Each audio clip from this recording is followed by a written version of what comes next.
the Instructor podcast with Terry Cook, talking with leaders, innovators, experts and game changers about what drives them. So welcome to the Instructor Podcast Green Room Edition. This is a show where we look at industry-specific topics and all the latest news as it applies to ADIs and PDIs. And this is a 25th Green Room. And you'll be delighted to know that it's not just me. I'm joined by the ever-wonderful and somewhat mediocre Chris Bensted. How are we doing, Chris? Hello and Happy New Year. Happy New Year indeed. 2023. How's 2023 treating you so far? Well, my favourite thing is my now 6-year-old, because he turned 6 years old at Christmas, who said, no, it's not 23. Every day it's 22. It never changes. And then was thoroughly confused that this is the one day it does change. And now for a whole new year, it's going to be 23. And that was New Year in a package for me. I loved it. I don't know how to respond to that, so we'll move swiftly on. This show was supposed to be recorded at the end of 2022, but I think due to us not being able to schedule and also you being quite ill, and I'm glad to see you looking a lot chirpier and basically losing your voice as well, which isn't great for a podcast, as I found out. We're just doing it a few days later. So let's look at 2022. I'm going to get this wrong a few times a day, so I apologise. But let's look at 2022 in review. So first of all, as kind of a whole, how was 2022, do you think? It was a whole. It was indeed. It seems very challenging looking back at it, but I can't quite put my finger on exactly why. It was just stuff going on. For me, it was, and it's an ongoing process, but I was kind of still in the midst of rediscovering who I am and what I'm doing, because of having stopped having a car and focusing on theory. So that's evolving. It's really interesting to be part of the kind of figuring out what that's going to mean in the future and how theory training might take over and be part of that. So that was the year for me was very theory based. But it just seems like it was it seems like it was a challenging year. It felt like at any point during last year, if you would have stopped me and asked me the date, I wouldn't have had a clue. It could have been any day in last year and I wouldn't have had a clue. But kind of, I suppose on a personal level and a business level, one of your many ventures that you've got, how was 2022 for you personally and business-wise? It was hard work. I don't feel like I've seen the returns on that investment yet. I felt like I was working the hardest I've worked in a long time, except for possibly the bit that I did, lockdown wise, was fairly heavy going. But outside of that, it was on a day-to-day basis. Yeah, I felt like I was working really hard and not necessarily seeing things come of it. It was the behind-the-scenes stuff. A bit like when you set up a website and you spend ages and ages on the back end, the front still looks the same, but you've improved it a lot. I think that was my year. So I'm hoping now we're the other side of that we start seeing some really big benefits. And I've had a few phone calls already, only a few days in, that are kind of proving that yes, there's a bit of a different flavour to things coming through, which is nice. And I've got my voice back, just about. So basically 2022 was spent you working on your back end, and then hopefully this year we'll see an improvement in your front. So that sounds good to me. I will just mention before we go on, I should have said this at the start of the show, but this show we are going to be looking back over 2022, but at the end of the show, we've got our own little mini version of the awards. We're going to give our own awards out to people that have impressed us this year. So hang about to the end of the show to listen to see if you've been nominated for one of Terry's special dongs, we'll call them. Terry's special dongs. But 2022 for me was very much a mixed bag. On a completely personal level, and I won't delve into the details, but it was really, really shit. Started off the year with COVID, got over my COVID, got asked for a divorce. Just coming through the end of that, my dog died. Then I had to move out, and then I got sciatica again. So that was kind of the year on a personal level. So what we'll do is we'll take that and put that to the side, and then we'll look at the professional side. And last year for the driving school, sort of the TC drive side of it, I thought was awesome in the sense that it was a real reminder of a year of the quality of people that I work with. You know, I've spent years really kind of fine tuning the people that inquire with me and the people that I take on, and the amount of time I had off last year. So many of my students would have been well within their rights to just leave me. And only one of them did. And that was because I couldn't work for about 3 weeks and they had their test. And they said, do you mind if I go somewhere else? No problem. You know, kind of go for it. And thankfully they passed. But it just, the compassion and understanding of my students throughout the last 12 months has been sort of ridiculous. And just sometimes them sending me little random messages, checking in on me, which is unexpected and nice. So that was really awesome. Finish the year on a bit of a high with it as well, in just kind of showing the different ways that we can work as instructors. You know, I had someone pass on Boxing Day, which was the Monday, the 26th, and that's someone that just came for me. They had an automatic license, needed a manual, and about 5 hours from me passing their own car. And then I had someone pass on the 29th, which was completely different in that they'd never driven before, and they asked me to go down and visit them wherever they were. It's a friend of mine asked me to go down and visit them wherever they were and train them up to drive and take a test in this part of the country I've never been in before. And that just kind of reaffirmed to me, actually, you're half decent at this, Terry, because if you can do that, then you must be doing something right. So kind of a really interesting year for driving lessons. I think in terms of Instructor podcasts, that's gone from strength to strength. Did double the downloads this year compared to last year. Not quite apples and apples, but it's, you know, the best metric I've got. Interesting things like being asked to, what's the word I'm looking for? Put input and advise on other people's podcasts. Obviously asking to host at the Instructor show, the Instructor podcast premium growing with all the awesome content going up over there, all this cool stuff. So yeah, I think business-wise, really awesome. And the podcast. And the podcast, yeah, got asked to do the podcast. I was going to touch on that later, actually, but got asked to do the podcast, which was a genuine privilege to be asked, because that's something that you'd been doing for the past few years, and I genuinely thought it was because you thought I'd do a good job, and then found out it's because you couldn't be asked. So, you know, whatever works. But yeah, I think that it would be easy to sit back and sulk and look at all the negatives, but it's important that we take a look back at the positives as well. It's like you said, you know, not everyone sees that hard work that goes on behind, but they will do at some point. You know, so yeah, I think it's a very interesting year, but one with lots of ups and downs, and not just for me and you, but for everyone as well. But there's a lot of good stuff that's come out of it. But before we dive into sort of the instructor side of 2022, let's have a brief look at this year, 2023. What does 2023 hold for you and the DITC and Theory Test Explained?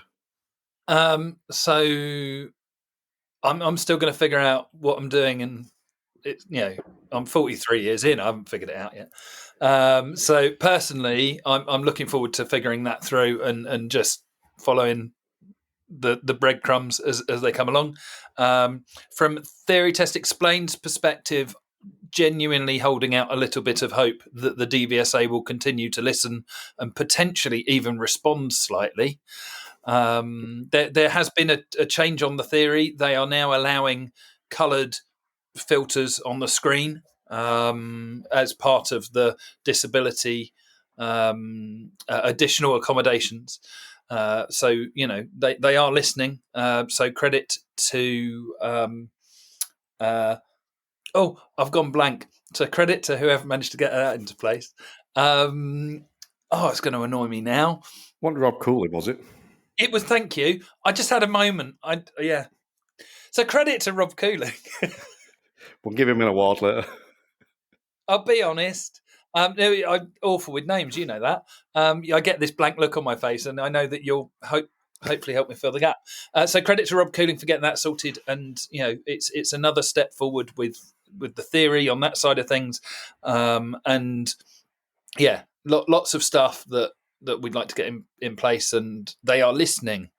I don't expect action, but listening is always a possibility. So I'm really happy about that. DITC, we want to get some skills-based courses available to members. That's what Ian and I have both decided we're going to get stuff onto probably video, and then deliver some of that to the members coming through. So it's time, isn't it? Always time. But yeah, I think we're at the point we can get that now. Plus, the fruition of all the other work that we put in, and my aim is to help less people individually, and to be able to then try and help more people collectively. So I think that's where courses and things can be quite helpful, because they're there when you need them. But as always, we first send them to have a look at your stuff, because I think it's one of the best and possibly least spoken about resources in the industry. So before you look at ours, go and look at Terry's, because I think there's some great stuff on there. And it's I've been enjoying how it's grown for you. So let me throw it back at you. How's it gone for you? Well, I mean, feel free to talk about my stuff whenever you want. That's fine.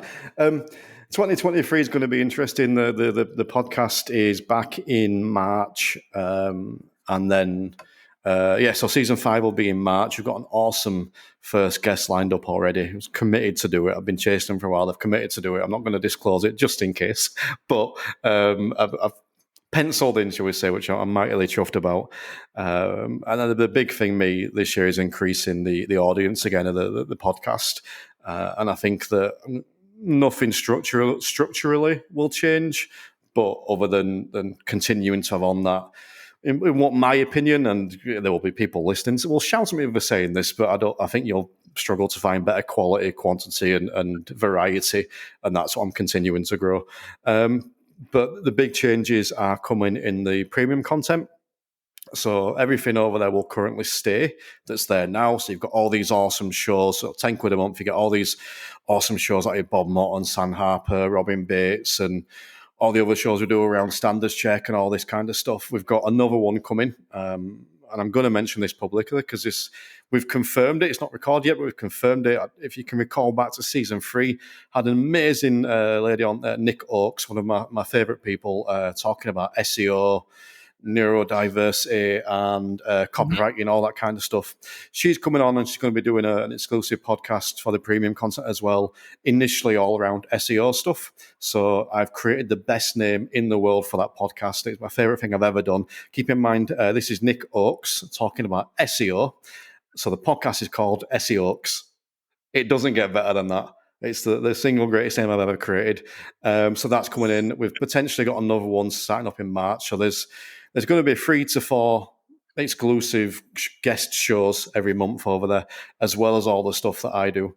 But then on top of that, we're bringing in an additional tier, which will be, I think it's going to be £20 for that tier, where you get 2 coaching sessions a month where I open my Zoom room up and people can come in and get some coaching sessions from me, but there'll also be a quarterly masterclass, one of which we've penciled in with yourself, Chris. You're going to come in and explain how that we teach roundabouts. Give us a lesson on how to teach roundabouts. If anyone does watch a video for this, check out the Chris' expression there. It's like I've only just told him about this, despite having it in writing. But yeah, so we've got these masterclasses coming up. I actually started putting it together today. So awesome. Yes, it's on the screen. It's there. Cool. So loads of exciting stuff coming up around there. And we've even got some fun ones coming up where some of the podcasts I record are going to give the premium members a chance to come and watch them being recorded. And then at the end, they can always jump on and ask some questions as like a bonus bit to the end there. So some really cool stuff coming up for the premium content in 2023. As well as I'm going to a couple of, I want to say local associations, but that implies they're local to me. So I'm going to say small associations around the country to do live podcasts for those associations for them, which should be quite fun. That I'm not going to say where yet, because again, there's no dates or anything confirmed. But so we're taking the Instructor podcast on the road. So loads of cool stuff coming up. Yep.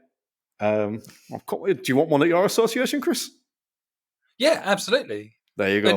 Mainly, it's a chance for us to go out and find some nice vegan food locally. So Yeah, we'll do the green room live for your association.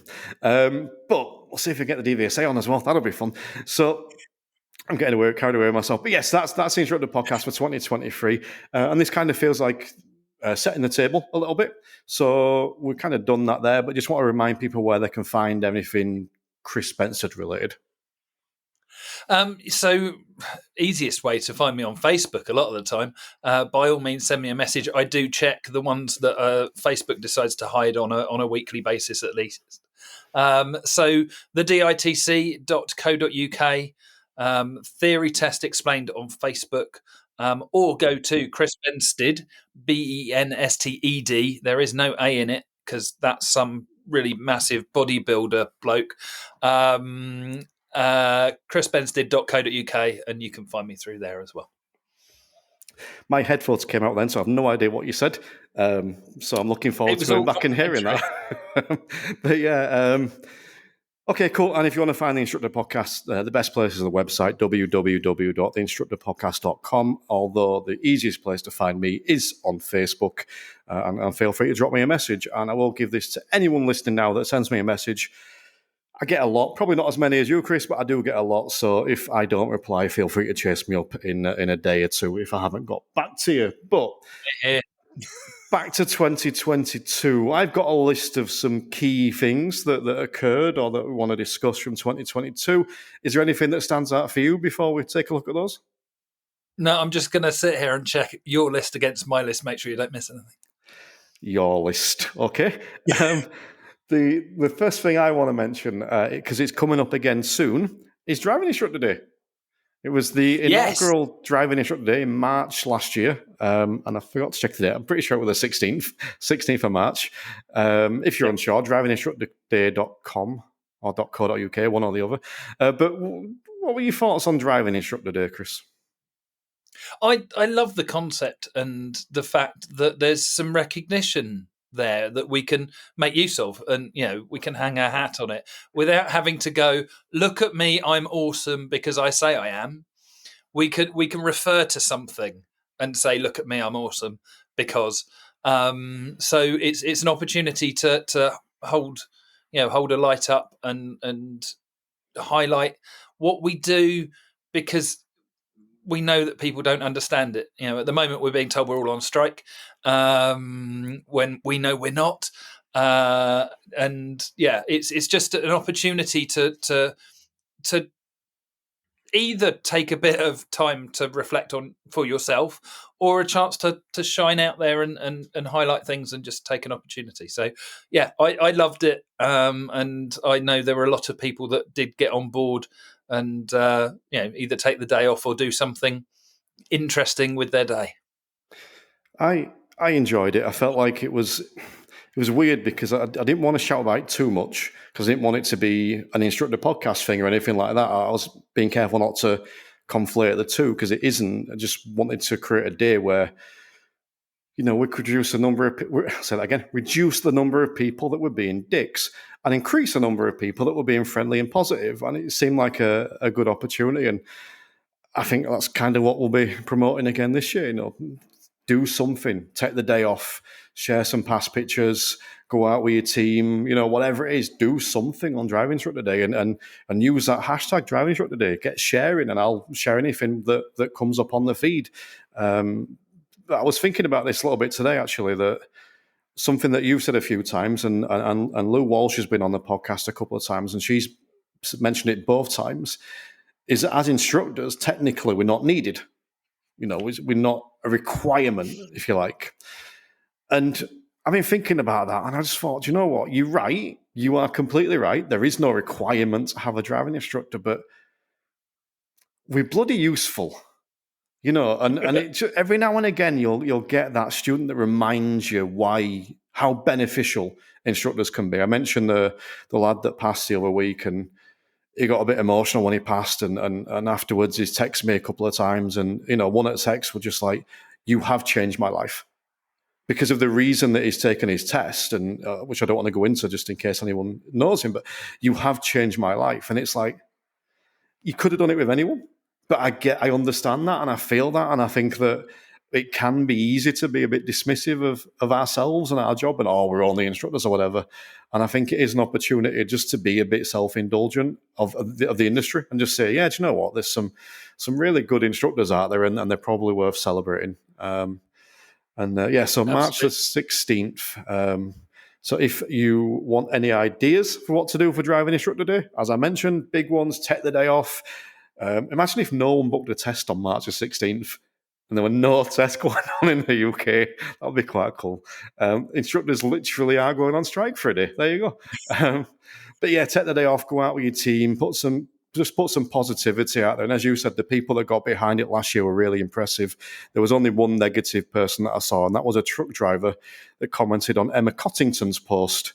And she kind of tagged me in it, and I just told her to kill him with kindness.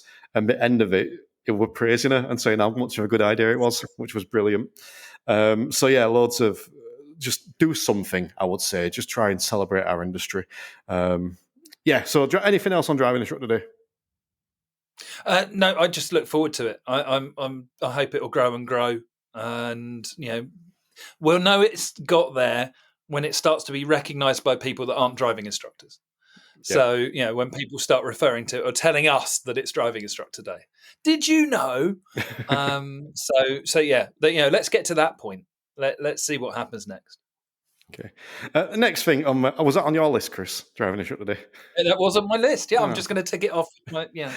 All right, the next thing that I wanted to speak about, and we did cover this quite in depth on the podcast. We actually had Dan Hill on the green room talking about this. So it was a slightly spicy conversation, I'm sure you can imagine. It was the restrictions being lifted. So it was, there's not a lot to talk about there, but when that first happened, there was some bit of controversy because legally you were allowed to take a test with COVID and all that stuff. But, as someone that isn't an association, but, the co-founder of the DITC, how have you seen that play out? Was that played out in any certain way, or is it just felt natural, do you think? The funny thing about driving instructors is that collectively, massive bunch of mavericks that don't fit well into a fixed regimented system, but who insist on having rules and working to those rules. And there's this real sort of juxtaposition between the two that is weird at times. It's like, I don't like coaching because I need to be taught the way that I learn. And those kind of contradictions. The same thing was there. There were more issues once the rules weren't clear. And from my perspective, loads of people getting in touch saying, right, this is the situation. What am I supposed to do now? Whatever you like, they don't like it. Instructors like to know where they stand. We don't like all of this. Yeah, we love being a maverick as long as it's only us and the world is stable around us. So I think that was what I saw from the fallout, if you like, was instructors wanting to know where they stand and where they're at inside of that. So I spent a lot of time answering the phone and just reiterating the point. It's not for us to make decisions for people, but sometimes they kind of want to be guided along the way. What would you tell your pupil to do is such a good answer for a driving instructor, because we normally know the right answer. Well, I mean, just touching on something you said there, although it's slightly off topic, was the coaching thing. Because I got amused the other day. Someone, and I cannot for life remember who it was, but they were in a comment in a group somewhere. So someone said something about coaching versus instruction or whatever, and one of the comments was, have you ever been taught something by someone just talking to you? Think back to how that was and how that made you feel. And it was meant to be like, that's not a good thing. I'm sat there going, yeah, please. That's what I want. Just talk to me. I don't want to interact. Just words to me will do. And that was a bit of an eye-opener as well for me. And I knew this anyway, but you need reminding sometimes. Everyone's different. Some people like me, I think I'm in the minority, but like just being spoken to. Others like that engagement. You're pulling a face. It's making me nervous. Sorry, to or at? Both. Sometimes. Okay. Depends who it is. I won't win that one. But yeah, I don't think there's an awful lot to add on to what you've said there. I do think we managed it quite well as an industry, because yeah, there were some people that were still really nervous. Yeah, there were some people that were really cocky and gobby. But I think generally, as an industry, we kind of went, okay, let's just crack on, and you kind of do what you can. And like you said, it's nice to have some guidance, but if you haven't got it, then just do what you can. And speaking of guidance, highway code, that was a fun start at the year, with it changing, but not actually changing in the highway code, and then not going through Parliament, then going through Parliament, and guidance. Does anyone know that it's changed? I don't think so. None of the pedestrians that I stop for know that it's changed. They just look at me. The one on my test last week, I don't take many tests out. I had two over the last week. One was good, one wasn't.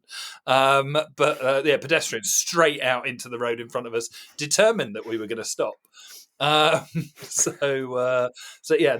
one person at least that has read and possibly misunderstood the changes. But wasn't that a big fuss over nothing?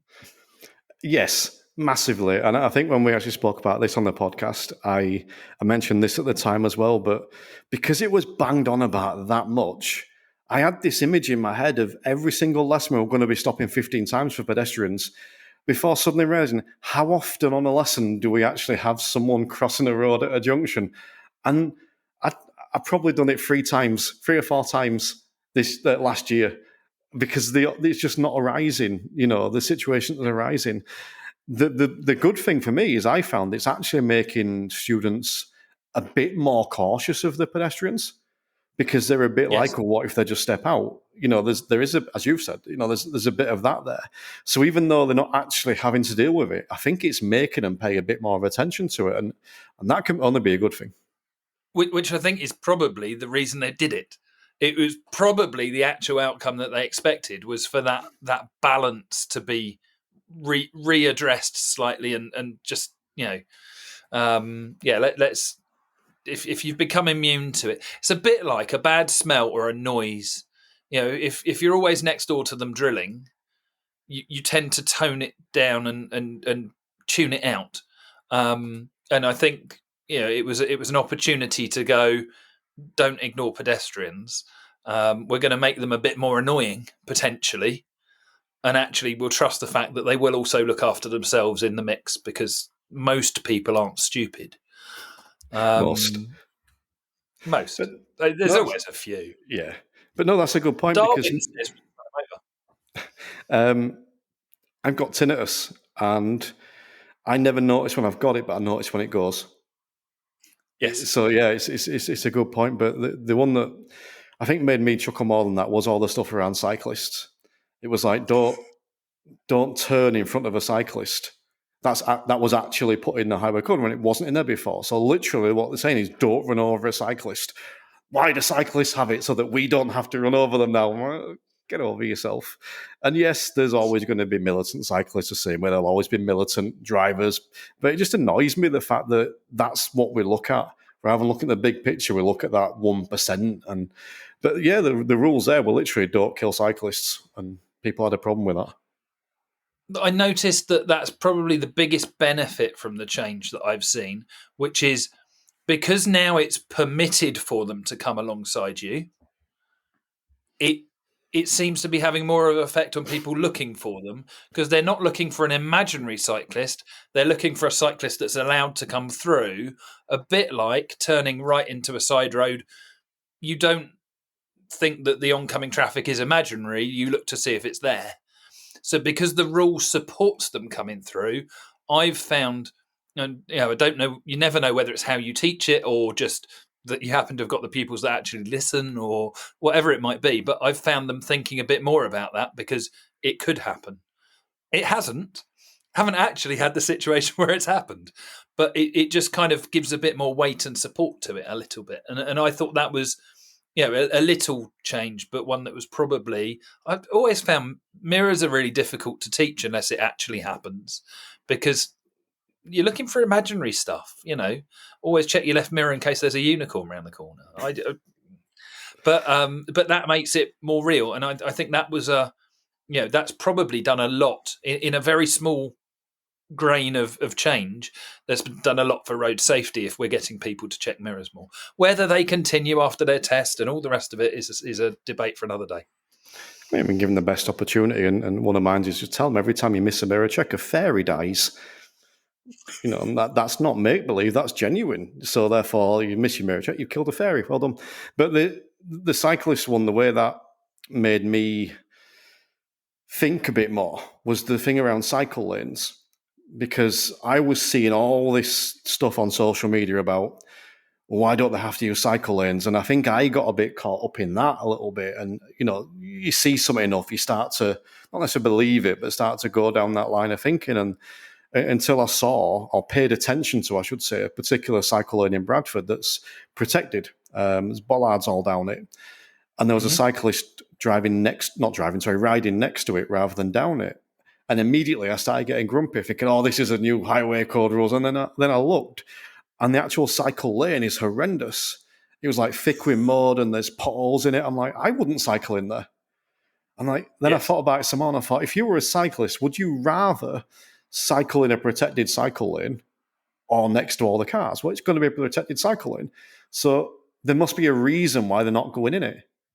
And that's something I always ask the students, and they usually say, oh, perhaps they're turning right. Well, yes, that would make sense. So be aware of that. And, so I think sometimes, as you said, with the pedestrians, just that subtle change can actually, if you're going with the right approach, it just makes you think a little bit different, a little bit more. And then hopefully less people die. Travesty of all travesties, less people die. Yeah. Yeah. We're not going to complain, are we? No. Yeah, we will. No. Well, actually, you're right, because every year when Project Edward, Every Day Without a Road Death, do their thing, people say that, they complain saying it's unrealistic. I'm like, well, okay, how many people can we kill every day? That one annoys me. I was mightily pleased when Leeds took up that challenge, and I think it's 2030 they've set the target for. They want every day without a road death in Leeds from 2030, which I think more cities need to take up that.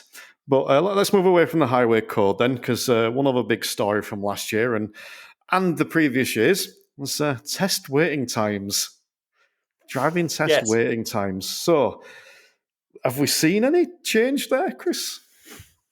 It kind of seemed to dip a little and then go horribly wrong again, not helped by a bit of snow and now strikes. I think the problem is, it's not about the waiting list, it's about the waiting times. And I think we tend to conflate the two.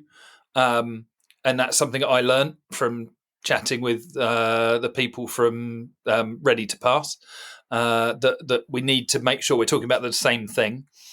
And obviously, if there's an overflow, then there's an overflow, and you can keep reducing down that overflow. The waiting list isn't going to get any shorter, but the waiting times are, because there's less people queuing.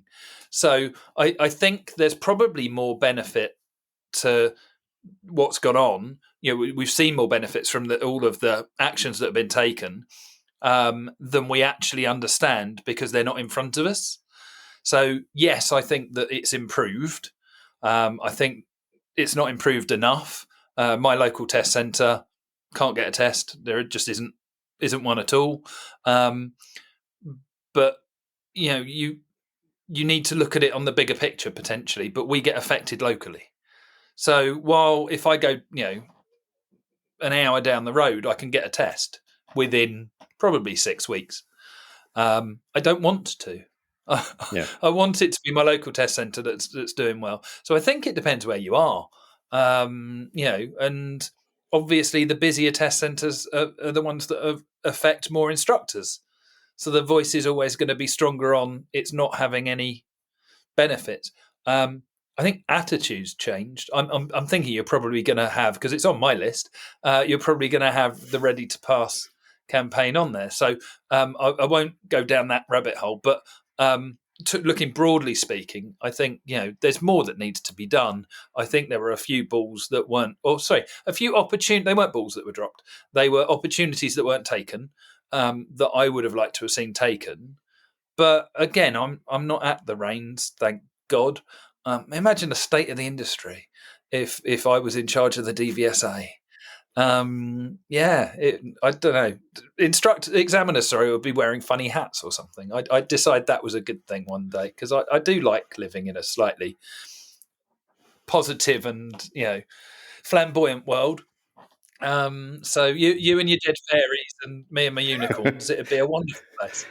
Every examiner will be taking an NLP course. Well, that I will get behind happily. Yes, and being trained up in SEN skills like ASD and such. But yeah, Or just generally being pleasant and polite for some of them. There's always a couple kicking about. Yeah. I mean, I'm not going to name it, but the test centre I was at the other week, different part of the country where I am, I'm like, what's happening here? This is really pleasant. It's like the examiners are coming for a chat for me and they're saying hello, and I'm up north and we're supposed to be more friendly. What the fuck's going on here? It was mental. I want to know where you were now. Local to us, I have to say, they're bloody lovely. They do come out smiling and everything else. And the one that I had the other day came out and knew my name. I've never met him before, I don't think. It is nice when there's a smile on the face, definitely. I mean, I must say that the two main ones that I use by me, Horsforth and Thornbury, I generally don't have a problem with them. But there was just a difference in going to that other one. And there's a couple of examiners, I'm not going to name sex or anything like that, just in case. I think I've said it before, but there was one time I had a last pass and she's literally dancing in the car. And I'm just looking at the examiner thinking, just crack her a smile. Come on. But he just got this right grumpy face on. I think he was using paper. So filled in thing, passed it to her and got out and said bye. I'm like, oh, come on, crack a smile, please. But yeah, I think I'd concur with what you've said there. I'm guilty of conflating everything, but I get my words mixed up with everything anyway, so it doesn't make an awful lot of difference. I think just take notice of about 64% of what I say and you'll be fine. But with the tests, I think what I've noticed is that the overall kind of waiting time hasn't come down. If you were to look for a test, you'd still be booking for 5-6 months' time. But there are more sporadic places opening up. They're like little pockets here and there that just open up. So I had a student that tried to book a test over a week and that they couldn't get out for 6 months, but they could get one in 2 weeks' time. I'm like, yeah, no, don't. Please don't. Thanks for checking with me first. But, so I think that we'll see, because when Graham O'Brien come on the show, he said that they will be down to less than a 10-week waiting time by the end of February. So that will be interesting. But it snowed now, and there's strike action. So, I would genuinely like to think that all these fancy algorithms I've got would incorporate snow, because it's Christmas. It's coming up to Christmas. It won't be like when they did the predicted exam results over COVID, when no one took exams and gave people U's for not turning up to the exams that they weren't doing.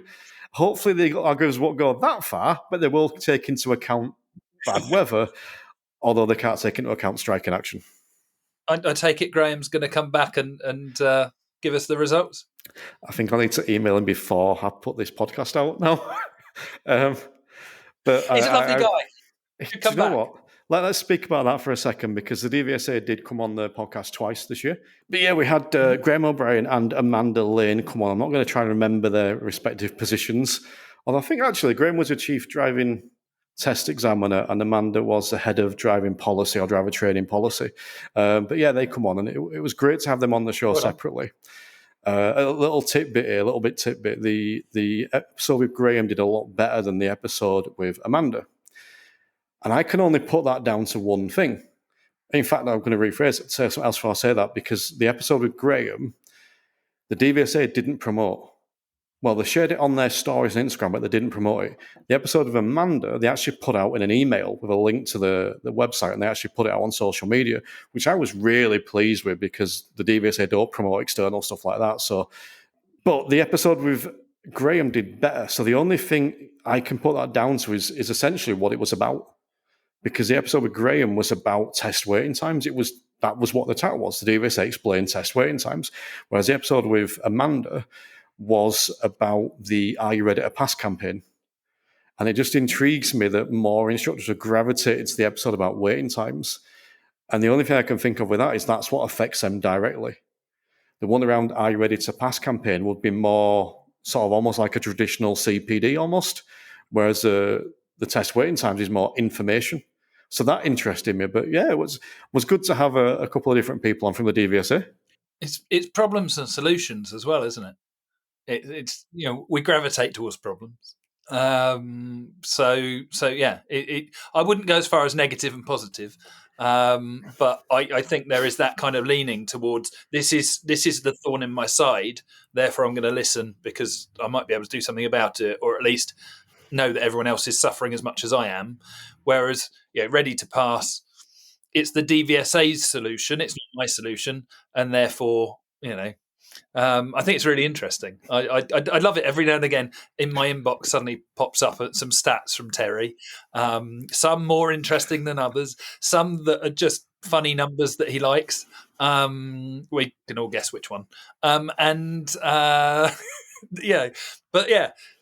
think it is quite interesting to look at what's going on and why, and try and figure it out, because as an industry we don't have statistics except the DVSA ones that the standards check system's based around, I think having some kind of an idea, a number picture of where we're at is interesting. We should do more of that. Yeah, I think it's fascinating for me on a almost personal level, seeing first 24 to 48 hours the downloads over them, because the ones with the catchier titles will always do better.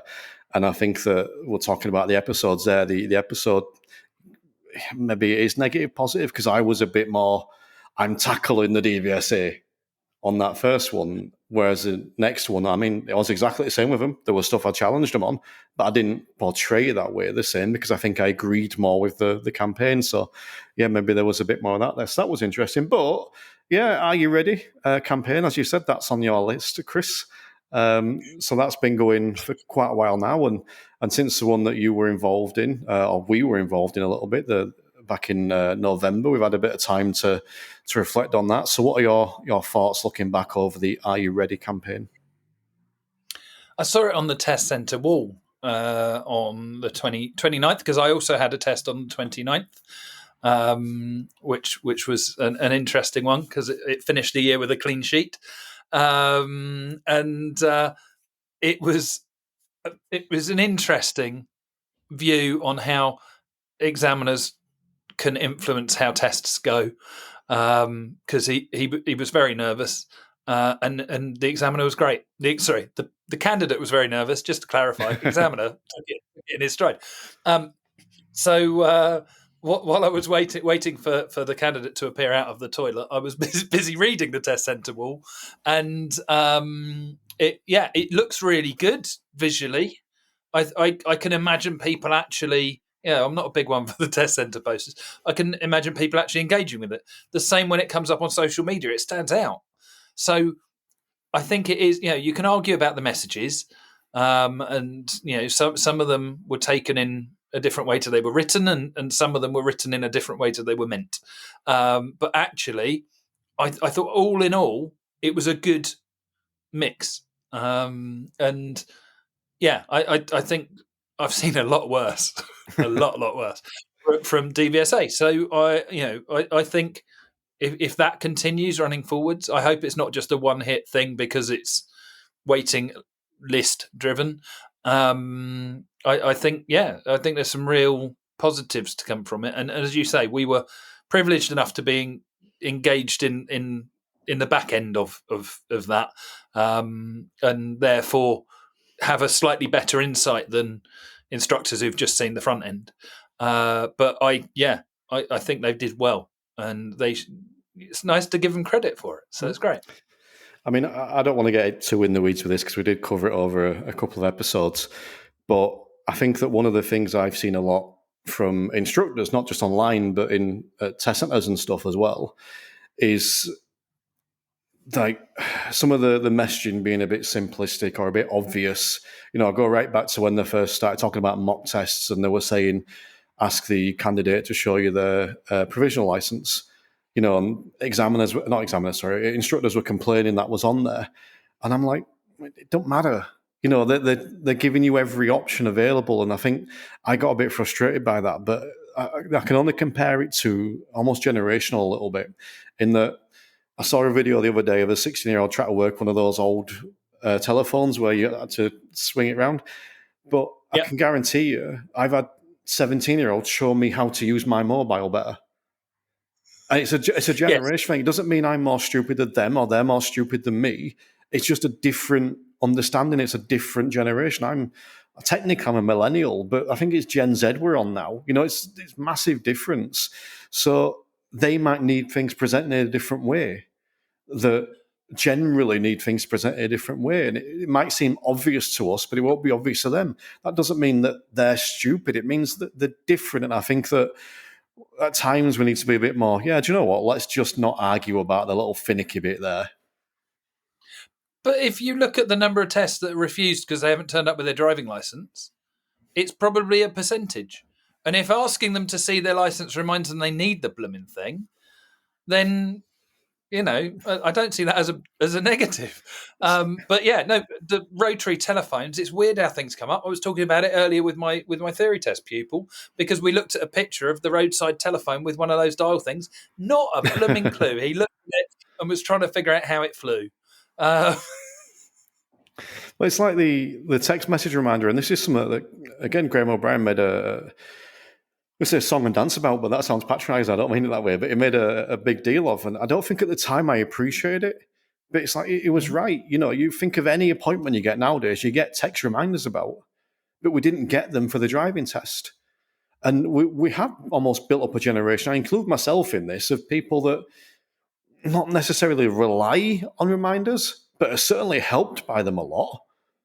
So why isn't that is a good thing? It is a benefit. And yeah, I think that we're too easy to dismiss stuff sometimes. And I'm a big fan, as you are, of the Ride Ready campaign. Not every facet of it, but again, we're all different. And if I agree with most of what they're doing, then I can be happy with that. Okay, is there anything else that stands out from 2022 to you? Anything I've missed off that might have been on your list or whatever, Chris? No, I enjoyed a couple of good expos and a conference. I think there was lots of that we'd got back to, having not been able to do it previously. Admittedly, one of them resulted in me having COVID. So not all positive. Was it worth it? No. I'd rather have not had the COVID, but there was some really positive stuff going on through that, including the people that were coming along. There was much more diversity in the room than there had been at previous expos and things. And whatever has caused that, brilliant, because that means there's more engagement in the industry. So I think those were going on through the year. And I went to the DIA. It is my biggest memory of 2022 was the death look from Loveday Rider when I spoke slightly out of turn and about her criticism, her insistence that the DVSA was still focused on safe driving for life, and I felt the need to shout out trailer testing as an opposition to that, and I still haven't recovered from that glare. But we have spoken since. So my biggest regret is not being there for that. It's my biggest regret from the year. But yeah, we will just touch on it. We won't dwell on this because we've spoke about it fairly recently. But the penultimate big learner relay as well. Of course, yes. I'm at the planning meeting this Friday for the next and the last big learner relay, because we are year 10, which is calling it a decade and a day. So I don't know what's going on, because I've been busy doing other things. I'm looking forward to finding out. It was a different year. Every year's been different. I enjoyed the song bit that I did, because I didn't manage to get the choir together. But it wasn't my favourite song. But the thing I just want to take a moment to thank you for was the back catalogue with me rambling about each song just before it came on and went through. Anyone who hasn't listened to that, I've had so many compliments about it, just as like a little mini series, which isn't how I just thought we'll just tell them about the song and play the song. People have kind of listened to it as a bit of a history of the Big Learner Relay. So thank you, because that was purely down to you and it wouldn't have been there otherwise. That was probably my relay highlight, actually, because I then went and listened to it as a journey through, kind of trying to pretend I wasn't listening to myself. And it was a nice little summary of the relay and what the relay is all about. So looking forward to a massive 2023, whatever Louise can come up with as an idea, and taking the world by storm. Yep, so keep your eyes peeled to see what comes up about that. But we are in the middle of awards season, and Chris, we know that we have differing views on that, in that I am an awards freak, and I love everything about them, and that you detest everything about them. So that's pretty much where we both are, I'm sure. But speaking of which, you can vote for us both, by the way, the Intelligent Instructor and Go Roadie Awards. We are in one of the same categories somewhere. So I don't quite know how. I'm not sure, and I'll tell you a brief story in a second. But yes, feel free to vote for us. I mean, let's be honest, the Instructor podcast isn't going to win, but I will appreciate your vote nonetheless. But what amused me greatly, and I didn't reply to the comment, and I can't remember why, but I wanted to, and then I couldn't find it when I was looking for it online. But you'd shared it, obviously, saying, I can vote for us or whatever. And someone had gone on and said, I voted for you, Chris. I love listening to you on the green room.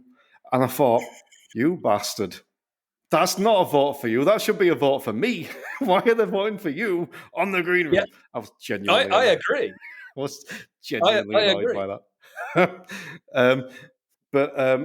I'm going to say it. I'm sorry. If you're still listening now, then you probably like the show anyway. But I'm getting a bit frustrated at seeing people refer to it as begging for votes. See people begging of. I mean, if that's begging, what did I put? Really appreciate I've been nominated in these awards. If you'd love to vote for me, great. Here's a link. Feel free. If you don't, please vote for your favourite anyway. If that's begging, then wow, that's quite impressive. I need to go and look up my dictionary. But either way, we are in awards season. So let's chuck out a couple of us on. Not awards as such. We don't want to get in trouble. But I'm going to give a little shout out to a couple of people, and I'm sure there is for you as well, Chris. So I'll go first. I'm going to mention a certain Lee Sperry, the ADI PDI doctor. What he's done this year, I've been really impressed with how he's taken on that ADI PDI doctor, how he's found a niche, how he markets it. How I've said to him for a while that the way I'm a big fan of the way he writes. Even if I'm not always in full agreement with him, the way he writes is just amazing. And he's one of the people that keeps a check on me as well. Even just New Year's Eve this year. He probably don't want me to say this, but I'm going to... he sent me a bit of a message out of blue, and he just said, hi, Terry, hope you're okay. Hope you're not spending New Year's Eve by yourself. If you are, just remember how fucking awesome you are. I just thought, what a lovely message to receive out of blue. I may come back to that on a slightly different point in a minute, but yeah, big shout out to Lee. I think he's someone that's impressed me a lot this year with how he's come on and how he's taken his business in a different direction, and how he's grown it without being a pushy salesman, which is lovely. So yeah, shout out to Lee and the ADI PDI doctor. Speaking of which, you do get a 50% discount with them if you sign up to Instructor Podcast Premium. But yeah, plug intended. Anyone you want to give a mention to, Chris? Well, Lee was on my list of people that definitely need some recognition because, I have to say, so I can't repeat half of the messages he sends me, but we have a good laugh, and I like it when someone doesn't take themselves too seriously. So yeah, that's one of the other things I like about what he does is he's really honest about stuff, and again, some stuff I applaud along with other stuff. I look at it and go, not really for me.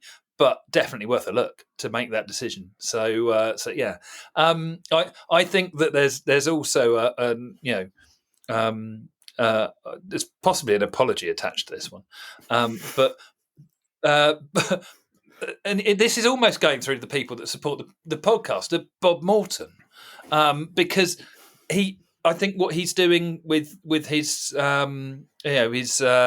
CPD stuff is really good. He's out there and he's still pushing it. And I did refer to him, and he's worn it as a badge of honour, as this is Bob Morton. He used to be a big name in the industry, and he is continuing to prove that he is still a big name in the industry. And I did mean it with love and a big smile.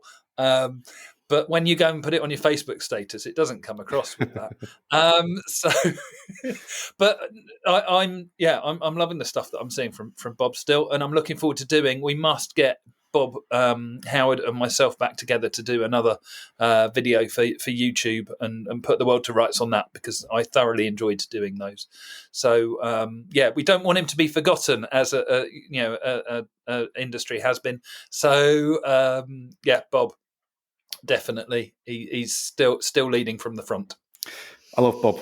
Everyone loves Bob. I think he's the biggest name in the industry. I think that he's probably the most recognised name, which I think is awesome. And amusingly, whenever I have a chat with any of my premium members or anything like that, they will always ask them what do they like best. The answer is almost always Bob. It's not maybe not the thing they like best, but it's in that collection of things they like best. Everyone loves Bob. I'm going to take a moment to shout out to someone else who, it's not necessarily the person, but the product. There's a book from B to A by Craig Preedy. If you haven't checked it out and you want to go and find out a bit more, in the Instructor Podcast Facebook group, I did a live video over there with him talking about that, and it's one of the, if not the best sort of standard check type of book I've come across. I was a big fan of the Jed and Claire Wilmot one, who was in the driver's seat. I like the stuff Lynn Barry's done. I like the stuff Bob does, although I prefer Bob's in-person stuff to his written stuff. But that from B to A I thought was awesome. It's one of the few books that made me look at it differently. It came out with a slightly different approach. So big shout out to Craig Preedy, and I would recommend everyone, not just if you've got a standards check, but everyone that goes and checks out from B to A. So go and have a look at that. Anyone else you want to give a shout out to, Chris? And one of my favourite moments from the podcast, and when you were incapacitated, I stepped in and had a couple of interviews, was the guys from He-Man, which, just to rub in the fact that you didn't get to speak to He-Man, being that you're a massive He-Man fan. And you did get a pin badge. It was, an email to me saying, do you think that Terry would like a pin badge? And I wanted to say I would like a pin badge, but it was, I was just reminded, and it stayed with me. Sometimes these little things kind of sit there of how many lives they've saved. And genuinely, they were underappreciated in my book. So this is a moment for me to just acknowledge it again, that, driving instructors out there, and, all dual controls are there to support us. I like their approach and their attitude, and I trust their products implicitly. Thanks. We often get referred to as lifesavers and skills for life and everything else. They're looking after us. So I would like to acknowledge them once again, because they're a cracking bunch. I think in terms of 2022, I want to give a shout out to a couple more people or products. So San Harper, a friend of the show, she started her own podcast within the premium content, but also the Guild of Mindful Drivers, going on from before 2022, but I think it's really kicked on in 2022, and also seeing some of the sticks she's taken online. And San, I know San quite well. You couldn't wish to meet a nicer person. I think that some of the stick she gets for just trying to make the world a better place is genuinely unfair. But big shout out to San Harper.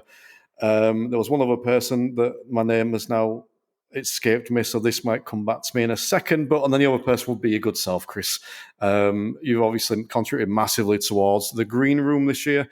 I think it was your initial actual idea way back in 2021, but we've really kicked it on this year in 2022, making it monthly and joining me on every episode. And yeah, I do really appreciate that. So everyone go check out Sam Harper and Chris Bensted and the other person that I forgot then as well. Do you have anything from 2022 that you want to give a shout out to? No, I think, there's, for me, the final one is the one that I haven't got a name for, because it's all of the instructors that don't get recognised. We've got names of people that are doing specific things, and that's great. Thoroughly support it. Anything that makes the industry better is going to be good. But I think sometimes I have the conversation. I've found it weird. It's a 2022 thing of people on the phone almost having to declare that they're a bit in awe of having a conversation with me, which I find really weird. Just a driving instructor, happy to have a chat. Give me a call, by all means. That then they feel like, well, I don't do what you do, or I only teach learners. If you're getting out of bed every day and you're doing a good job at that, and you actually give a shit, then thank you, because you're what makes the industry good. You're not the person that we're fighting against in trying to improve standards. You are the people that are upholding them. So I know full well that there's a lot of instructors I will never know the names of who are doing some cracking work out there, supporting their learners and doing the best, genuinely doing the best. And they have no interest in anybody else knowing their name. They're just happy to get the job done. And they're doing it for all the right reasons. And I think sometimes, we almost, if you don't know my name, then I'm not good. Not even slightly. There's some brilliant people out there, and I get the pleasure of speaking to lots of them and having a chat. Sadly, when they speak to me, often it's because something's gone wrong. We all have a bad day. It's nice to have someone to be able to talk to. So yeah, it's nice to recognise them as well. So don't feel that that just because you're not on a list, it doesn't make you important. I'm sure all of your pupils feel very much different. I would 100% concur with that. And I remember now the other, not person, but product I was thinking of, which is Knowledgeable Instructor Training Kit Magazine. Kit came out last year. It's great to get a written resource that is available to instructors. And I like seeing how Mick Knowles adapted his podcast and how they brought out the Knowledgeable Instructor Training. And I don't know how to phrase this. This sounds wrong, I apologise, but almost like competing with some of the bigger names. I think it's good to have options out there. I really do. So yeah, that was good to see someone else take off in 2022. But I'm going to finish up with a slightly self-indulgent question. And if you struggle for an answer, I'll give you mine first. Favourite instructor podcast episode of 2022, Chris? Favourite? It was probably the one with Graham from DVSA, because I genuinely, it wasn't about Graham. The reason I liked it, I liked the way you actually held him to account and did it on really good terms. For the one that probably showed you off to your strengths, which I'm not good at interviewing. I can talk, but actually asking the questions is a different thing. So yeah, I think that was probably my my go-to favourite, the one that I would tell people to listen to, not just for. I'm going to stop you there. It was great. You disappeared. Did I? I thought you'd disappeared, so I thought, well, I'll keep talking just in case. I mean, it might have recorded it, but I didn't hear a word you said. It disappeared after you'd said Graham O'Brien one, so I'll just start off from the Graham O'Brien episode again, and we'll go with that. So mine would be the Graham O'Brien episode, not necessarily because of Graham, lovely guy, and he was great, but your ability to ask questions and to challenge him, I think, was shown to its best in that episode. So that's the one that I'd get people to have a look at if they want to see, what the podcast is about and the style that it's in. I thought that one was probably my favourite. Not the most interesting of topics, being, it was at the time it was, but sort of to look back on. But actually, you did it in a way that made it interesting. So, and I felt like you stood up for the little men, us instructors out there against nasty old DVSA. But yeah, that'd be my go-to. Absolutely. Have you noticed that whenever you say anything nice about me, it always cuts out? It's like every time. It's very weird. Either way, I'm going to shout out mine. My favourite episode from this year was, I think, the penultimate episode of this season, which was the pupil perspective with Charlotte Parker and Julia Fierek, two former students of mine that came on to give their perspective almost on learning to drive.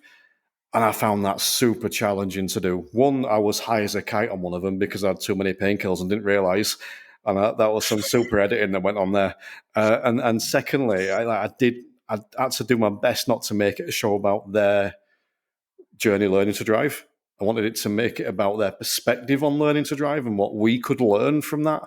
So it was really challenging, but probably, weirdly, the one I took the most from it as a podcaster and as a driving instructor. So yeah, anyone not listening, go back and check those out. The season, well, it's not the season, actually, it was a bonus episode with Graham O'Brien in between seasons 3 and 4, and episode 10, I believe it was, the pupil perspective from season 4. But yeah, that's that. Anything else you want to cover quickly, Chris, before we wrap up? No, I just hope everybody has a blooming wonderful 2023 and we actually find some positivity in what I'm sure is going to be a challenging year, but that we manage to get rid of the noise. That's my aim. Get rid of the noise, focus on what's important, not just work, just in life. And I look forward to sitting here in 2024. Now, there should be flying cars by then. Surely we've been promised something along those lines. 2024, we're going to sit here talking about how wonderful 2023 was. Yep, and as everyone knows, to the end of the show, you will know that you are my favourite listeners. If you listen all the way to the end, you're my favourite people in the world. So big thank you for checking out the end of the show. You can find out more at www.theinstructorpodcast.com. And where can people find the DITC, Chris? theditc.co.uk, or you can find us on Facebook. Excellent. I'll have a cracking 2023. The Instructor Podcast with Terry Cook. Talking with leaders, innovators, experts and game changers about what drives them.